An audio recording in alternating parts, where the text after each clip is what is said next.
Guys, welcome back to Yashu's vlog. ನಾವು ಇವತ್ತು Sunday fathers day ಆಗಿರೋದ್ರಿಂದ ಇವತ್ತು ನಾನು ಗಿಫ್ಟ್ ತೊಗೊಬೇಕಂತ ಡಿಸೈಡ್ ಮಾಡಿದ್ದೀನಿ. ಅವ್ರು ಸರ್ಪ್ರೈಸ್ ಮಾಡೋಣ ಅಂತ ಅಂದ್ಕೊಂಡಿದ್ದೀನಿ. 12 o'clockಗೆ ಅವ್ರ ರಿಯಾಕ್ಷನ್ ಹೇಗಿರುತ್ತೆ ಅಂತ ನೋಡೋಣ. ಮತ್ತು ಗಿಫ್ಟ್ ತೊಗೋಬೇಕಂತ ಅಂದ್ಕೊಂಡಿದ್ದೀನಿ, ಬಟ್ ಏನು ಡಿಸೈಡ್ ಮಾಡ್ಕೊಂಡಿಲ್ಲ ಏನು ಗಿಫ್ಟ್ ತೊಗೋಬೇಕು ಅಂತ. ಅಂಗಡಿಗೆ ಹೋಗೋಣ, ನೋಡೋಣ ಏನು ಇಷ್ಟ ಆಗುತ್ತೋ ಅದನ್ನು ತೊಗೊಳ್ಳೋಣ. ಸೊ ನಾನು ನಮ್ಮ ಮಮ್ಮಿ ಇವಾಗ ಶಾಪ್ ಕೊಟ್ಟಿದ್ದೀವಿ. ನಾನು ವ್ಲಾಗ್ನ ಕಂಟಿನ್ಯೂ ಮಾಡ್ತೀನಿ ಶಾಪ್ಗೆ ಹೋದ್ಮೇಲೆ.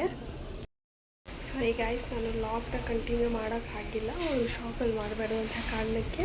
ಸೊ ನಾನು ಇದೊಂದು ಗಿಫ್ಟ್ ತೊಗೊಂಬಂದಿದ್ದೀನಿ. ಅವ್ರಿಗೆ ಇಷ್ಟ ಆಗುತ್ತೋ ಇಲ್ಲೋ ಅಂತ ನೋಡಬೇಕು.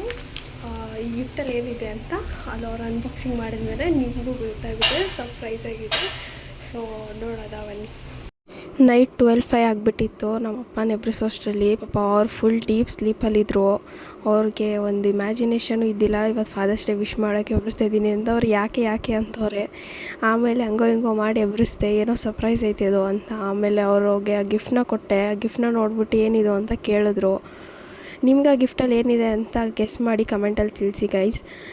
ಸೊ ಆ ಗಿಫ್ಟ್ ಏನು ಅಂತ ನೋಡಿ, ನಿಮಗೆ ಇವಾಗ ಗೊತ್ತಾಗುತ್ತೆ. ಅವ್ರು ಅದನ್ನು ಅನ್ಬಾಕ್ಸಿಂಗ್ ಮಾಡಿದ್ಮೇಲೆ ಫುಲ್ ಖುಷಿಯಾದರು. ಅವ್ರಿಗೆ ಸ್ವೆಟರ್ಸ್ ಅಂದರೆ ಅವ್ರು ಇಷ್ಟ, ಯಾಕಂದರೆ ಅವರು ಜಾಸ್ತಿ ಕ್ಯಾಬ್ ಡ್ರೈವರ್ ಅಲ್ವ. ಸೊ ಅವ್ರು ವೈಟ್ ಶರ್ಟ್ ಗಲೀಜಾಗುತ್ತೆ ಅಂತ ಜಾಸ್ತಿ ಸ್ವೆಟರ್ಸ್ಗಳ್ನ ಹಾಕೊಂಡು ಹೋಗ್ತಾಯಿರ್ತಾರೆ. ಅವ್ರಿಗೂ ತುಂಬ ಇಷ್ಟ ಆಗುತ್ತೆ ಮತ್ತು ಯೂಸ್ಫುಲ್ ಆಗುತ್ತೆ ಅಂತ ಗಿಫ್ಟನ್ನ ತೊಗೊಂಡೆ. ಮತ್ತು ಬೆಳಗ್ಗೆ ವ್ಲಾಗ್ನ ಕಂಟಿನ್ಯೂ ಮಾಡ್ತೀನಿ. ರಾತ್ರಿ 12 ಗಂಟೆಗೆ ನಾವು ಅಪ್ಪಗೆ ವಿಶ್ ಮಾಡಿದ್ವಿ. ಸೊ ನಾನು 12 o'clockಗೆ ಯಾಕೆ ವಿಶ್ ಮಾಡಬೇಕು ಅಂತ ಅಂದ್ಕೊಂಡೆ ಅಂದರೆ, ತುಂಬ ಯೂನಿಕ್ ಕಾನ್ಸೆಪ್ಟ್. ಅಂದರೆ ನನಗೆ ಯೂನಿಕ್ಕಾಗಿ ಏನಾದರೂ ಮಾಡಬೇಕಂದ್ರೆ ತುಂಬ ಇಂಟ್ರೆಸ್ಟ್ ಜಾಸ್ತಿ. ಸೊ ಹಾಗಾಗಿ ನಾನು 12 o'clockಗೆ ವಿಶ್ ಮಾಡೋಕ್ಕೆ, ಎಲ್ಲರೂ ಜಾಸ್ತಿ ಈ ಥರ ಬರ್ತ್ಡೇ ಆ್ಯನಿವರ್ಸರೀಸ್ನ 12 o'clockಗೆ ಸೆಲೆಬ್ರೇಟ್ ಮಾಡ್ತಾರೆ. But mother's day, father's day ನಾನು ನೋಡಿರೋ ಪ್ರಕಾರ ಯಾರೂ 12 o'clock ಸೆಲೆಬ್ರೇಟ್ ಮಾಡಿಲ್ಲ. ಸೊ ಯೂನಿಕ್ಕಾಗಿರಲಿ ಈ ಕಾನ್ಸೆಪ್ಟ್ ಅಂದ್ಬಿಟ್ಟು ನಾನು 12 o'clockಗೆ ಸೆಲೆಬ್ರೇಷನ್ ಮಾಡಿದೆ. ಅದು ಒಂಥರ ಲೈಫಲ್ಲಿ ಒಂದು ಮೆಮೊರಿ ಆಗಿರಬೇಕು ಅಂದ್ಬಿಟ್ಟು ಈ ಸತಿ ನಾನು ಫಾದರ್ಸ್ ಡೇನ ತುಂಬ ಮೆಮೊರೇಬಲಾಗಿ ಸೆಲೆಬ್ರೇಟ್ ಮಾಡಬೇಕಂತ ಅಂದ್ಕೊಂಡೆ ಸೆಲೆಬ್ರೇಟ್ ಮಾಡಿದೆ. ಎಲ್ಲರೂ ಬೆಳಗ್ಗೆ ಎದ್ದು ವಿಶ್ ಮಾಡೋದು, ಗಿಫ್ಟ್ ಕೊಡೋದು ಅದೆಲ್ಲ ಕಾಮನ್ ಆಗಿಬಿಟ್ಟಿದೆ. ಸೊ ಹಾಗಾಗಿ ಸ್ವಲ್ಪ ಯೂನಿಕ್ಕಾಗಿರಲಿ ಅಂದ್ಬಿಟ್ಟು 12 o'clockಗೆ ವಿಶ್ ಮಾಡಿದೆ. ಸೊ ಪಾಪ ಅವ್ರನ್ನ ಎಬ್ರಿಸಿದೆ, ದೊಡ್ಡ ಕಷ್ಟ ಆಯಿತು. ಪಾಪ ಅವ್ರು ತುಂಬ ಡೀಪ್ ಸ್ಲೀಪಲ್ಲಿರೋರ್ಗೊಂದು ಐಡಿಯಾ ಕೂಡ ಇದ್ದಿಲ್ಲ ಯಾಕೆ ಏನು ಅಂತ ಪ್ರಶ್ನೆ ಕೂಡ ಮಾಡ್ತಿದ್ರು. ಆಮೇಲೆ ಮೊದಲಿಗೆ ನಾನು ಎಲ್ಲ ತಂದೆದಿರಿಗೂ ಹ್ಯಾಪಿ ಫಾದರ್ಸ್ ಡೇ ಅಂತ ಹೇಳಿ ವಿಶ್ ಮಾಡೋಕ್ಕೆ ಇಷ್ಟಪಡ್ತೀನಿ. Because every father place a major role in every daughters life. ಅದೇ ಥರ ನಮ್ಮಪ್ಪನೂ ಕೂಡ. ನನಗೆ ನಿಮ್ಮಪ್ಪ ಇಷ್ಟನಾ ನಿಮ್ಮಮ್ಮ ಇಷ್ಟನಾ ಅಂತ ಕೇಳಿದ್ರೆ ನನಗಿಬ್ಬರು ಇಷ್ಟ, ಯಾರು ಇಷ್ಟ ಇಲ್ಲ. ಇವ್ರು ಸ್ವಲ್ಪ ಜಾಸ್ತಿ ಇಷ್ಟ ಅಂತ ಏನಿಲ್ಲ. ಸೊ ಅದಕ್ಕೆ ನಾನು ಮದರ್ಸ್ ಡೇಗೂ ಅದೇ ರೀತಿ ಸೆಲೆಬ್ರೇಟ್ ಮಾಡ್ತಾಯಿರ್ತೀನಿ. ಏನಾದರೂ ಯೂನಿಕ್ಕಾಗಿ ಥಿಂಕ್ ಮಾಡಿ ಫಾದರ್ಸ್ ಡೇಗೂ ಈ ಥರನೇ ಯೂನಿಕ್ಕಾಗಿ ಏನಾದರೂ ಥಿಂಕ್ ಮಾಡಿ ಮಾಡ್ತಾಯಿರ್ತೀನಿ. ಸೊ ಫಾದರ್ಸ್ ಡೇ ಒಂಥರ ಸಿಂಪಲಾಗಾಯಿದ್ರು ತುಂಬ ಚೆನ್ನಾಗಿ ಮೆಮೊರೇಬಲ್ ಆಗಿ ಇತ್ತು ನನಗೆ. ನನ್ನ ಲೈಫಲ್ಲಿ ಇದನ್ನು ಮರೆಯೋಕ್ಕಾಗಲ್ಲ.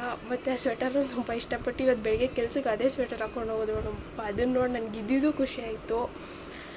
ಫಾದರ್ಸ್ ಡೇ ಮಾತ್ರ ಮರೆಯೋಕ್ಕೆ ಆಗಲ್ಲ.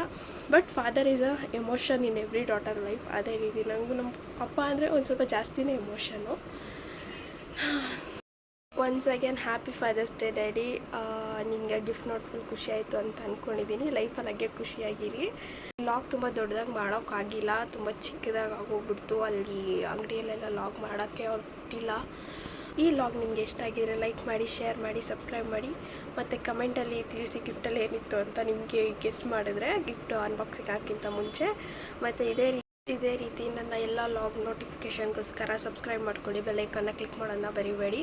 ಬೇರೆ ಲಾಗ್ ಜೊತೆ ನಿಮ್ಮ ಮುಂದೆ ಬರ್ತೀನಿ. ಮತ್ತೆ ಸಿಗುವ ಮುಂದಿನ ವಿಡಿಯೋದಲ್ಲಿ. ಅಲ್ಲಿಯವರೆಗೂ ಶುಭ ದಿನ. Have a good day.